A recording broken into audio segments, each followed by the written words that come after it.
Allez, on y va pour cet exercice de niveau terminal spécialité. À savoir faire, donc déterminer des coordonnées de points dans un repère donné, déterminer des représentations paramétriques de droite, étudier les positions relatives de droite, en connaissant leur représentation paramétrique, et étudier l'alignement de 3 points donnés, en connaissant leurs coordonnées. Donc voilà, rien de très méchant, que des choses classiques. On y va. Premièrement, donner les coordonnées de chacun des sommets du cube dans le repère A, AB, AD, AE. Donc là, c'est pas la peine de justifier. Donc le point A a pour coordonnées 0, 0, 0, le point B a pour coordonnées 1, 0, 0, le point C a pour coordonnées 1, 1, 0, D a pour coordonnées 0, 1, 0, E a pour coordonnées 0, 0, 1, F, ça sera donc 1, 0, 1, G a pour coordonnées donc 1, 1, 1, et le point H a pour coordonnées 0, 1, 1. Voilà.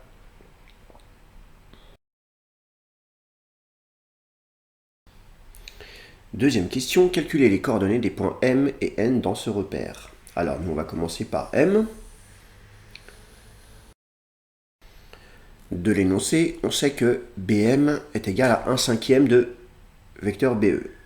Très bien, on écrit ça.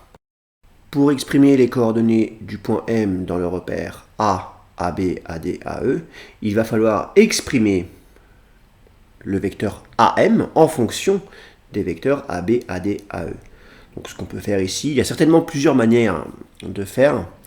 Donc c'est d'utiliser la relation de Schall, bien sûr, et d'écrire que 1/5 de BE, c'est 1/5 de BA plus AE. Très bien, comme c'est AM que je dois exprimer, donc je vais utiliser encore une fois la relation de Schall et je vais écrire que BM c'est BA plus AM de l'autre côté.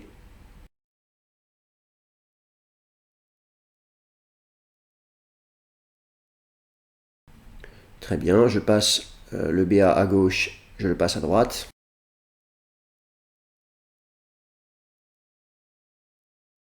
Je réduis et j'ai fini.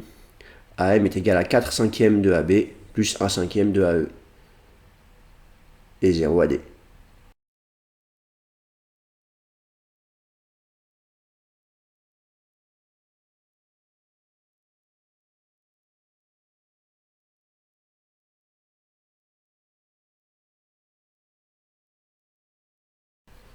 Dans le repère A, AB, AD, AE, le point M a pour coordonnées 4/5, 0, 1/5. On retrouve ce résultat sur le graphique, bien sûr. Bon, je peux pas vérifier, mais j'espère que vous le faites bien avant ça, hein, parce que c'est important que vous vous confrontiez à la difficulté avant de regarder les corrections. Donc là c'est pareil, on part avec Cn égale à 4/5 de Ch. On utilise la relation de Schall et on écrit que Ch par exemple c'est Cd plus Dh. C'est le vecteur AN, puisque c'est A l'origine du repère, qu'on doit exprimer en fonction de AB, AD, AE. Donc on écrit que Cn, c'est Ca plus AN. Voilà, on fait exactement comme tout à l'heure.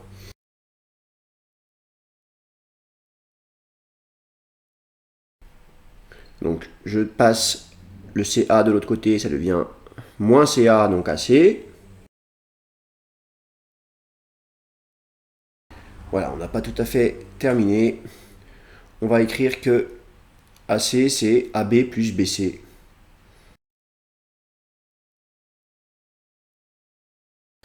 Voilà, puis là on a fini.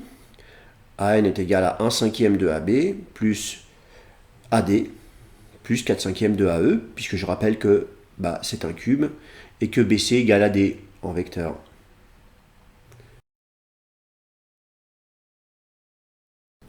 Dans le repère A, AB, AD, AE, eh bien, les coordonnées du point N, c'est 1/5, 1, 4/5.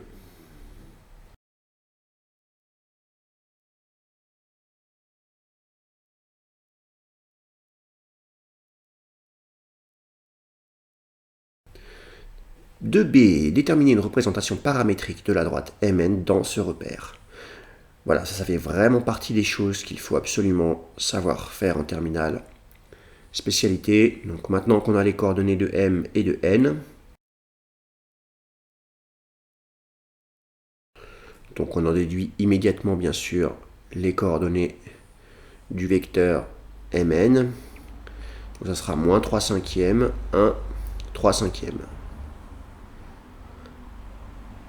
Pour le vecteur mn, on prend les coordonnées de n moins celles de m. Et donc, puisque le vecteur mn c'est un vecteur directeur de la droite mn, on en déduit immédiatement une représentation paramétrique de la droite mn. Donc on écrit qu'un point m1 de coordonnées x, y, z appartient à mn, si et seulement si mm1 est collinéaire à mn, c'est-à-dire mm1 peut s'écrire comme mn multiplié par un réel t qui va être notre paramètre. Comment on traduit ça en coordonnées? Donc les coordonnées du vecteur mm1, ça va être x moins 4 cinquièmes, y et z moins 1 cinquième. Et t fois les coordonnées de mn, ça va nous donner moins 3 cinquièmes, t 3 cinquièmes. On n'a plus qu'à isoler x, y et z, et on obtient une représentation paramétrique de la droite mn.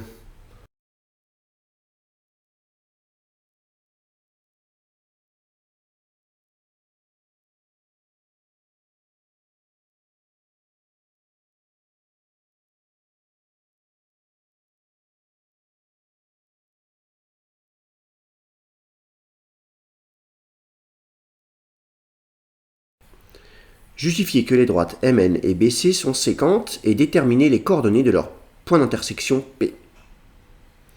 Alors, pour justifier que mn et bc sont séquentes, on va justifier que les points m, n, b et c sont coplanaires et que les deux droites mn et bc sont non parallèles. Elles sont coplanaires non parallèles, elles sont donc séquentes. Allez, nous on va montrer que tous ces points-là appartiennent au plan BCE. Pourquoi est-ce que M appartient à BCE? Parce que M appartient à BE. Et que la droite BE est elle-même inclue dans le plan BCE. Donc M appartient à BCE. Pourquoi est-ce que N appartient à BCE maintenant? Donc N appartient à HC bien sûr. Et HC est parallèle à EB. Donc ça signifie que HC, E et B sont coplanaires. Donc ça signifie que la droite HC est inclue dans le plan BEC, puisque les points BE, H et C sont coplanaires. Et donc bien sûr, ça signifie, puisque le point N appartient à HC qui est dans le plan BEC, que N appartient au plan BEC. MN et BC, les droites, sont coplanaires, et elles ne sont pas parallèles, puisque les vecteurs MN et BC sont non collinéaires. Il suffit de regarder leurs coordonnées. Et bien dans ce cas, ça signifie que les droites MN et BC sont séquentes.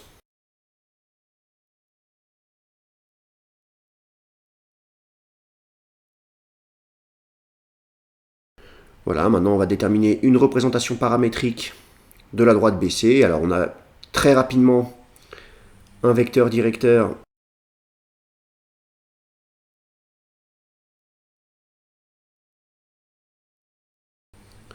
Alors BC a pour coordonnées 0, 1, 0, et le point B a pour coordonnées 1, 0, 0.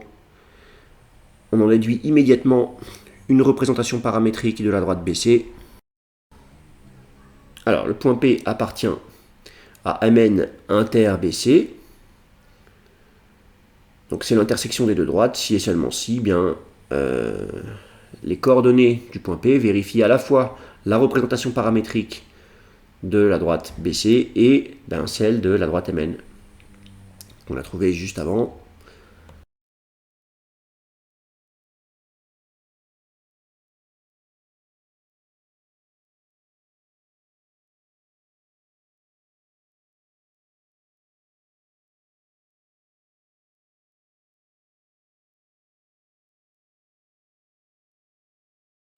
Voilà, une erreur qui revient fréquemment sur ce genre d'exercice, c'est de mettre le même paramètre pour la deuxième droite. Donc là, vous voyez bien que pour la droite BC, j'ai pris comme paramètre K, pas T.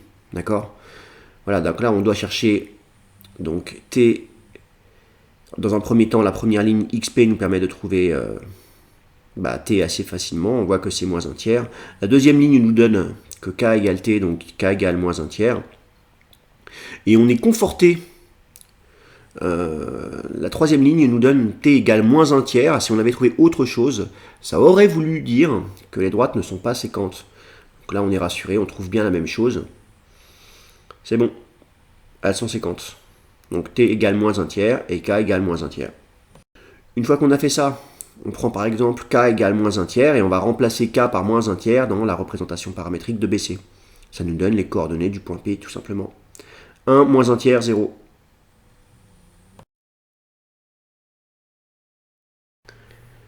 Les points P, B et G sont-ils alignés? Justifiés sans calcul. Donc là, dans un premier temps, en regardant la figure, on va avoir envie de dire que non. Donc, pour le justifier, on va dire que P, B et G, pour qu'ils soient alignés, il faudrait que G appartienne à la droite BC. Parce que les points P et B appartiennent à cette même droite. Mais ce n'est pas le cas. Donc, ils ne sont pas alignés. Dernière question de cet exercice très classique. Les droites EH et MN sont-elles séquentes? Si c'est le cas, déterminez les coordonnées de leur point d'intersection Q. EH est inclus dans le plan EBC. On l'a dit tout à l'heure, ça.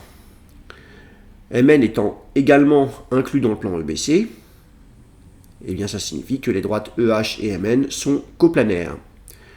Ces deux droites ne sont pas parallèles parce que les coordonnées de MN, ce ne sont pas 0, 1, 0. Donc ces vecteurs sont non collinéaires, ces deux droites sont donc séquentes.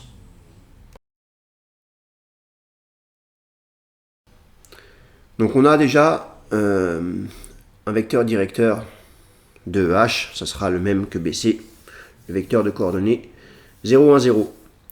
Le point E, lui, il a pour coordonnées 0, 0, 1.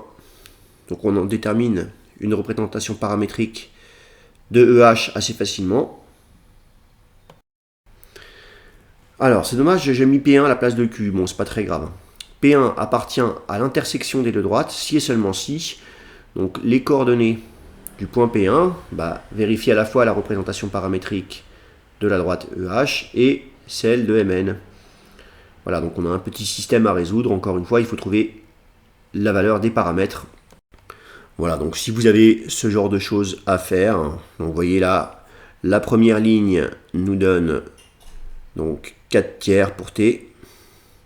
La deuxième ligne nous donne K égale T, donc 4 tiers encore une fois. Et pour la troisième ligne, on doit avoir une confirmation. Donc 3 cinquièmes de T est égal à 4 cinquièmes, c'est-à-dire T égale à 4 tiers. C'est bon, ça marche, elles sont bien séquentes. Maintenant, on reprend la valeur d'un des deux paramètres, celui qu'on veut. Et puis on remplace pour trouver les coordonnées de P1, de Q. Donc Q a pour coordonnées 0, 4 tiers, 1. C'est fini pour cet exercice. N'hésitez pas à poser des questions et à me suggérer d'autres exercices. Travaillez bien.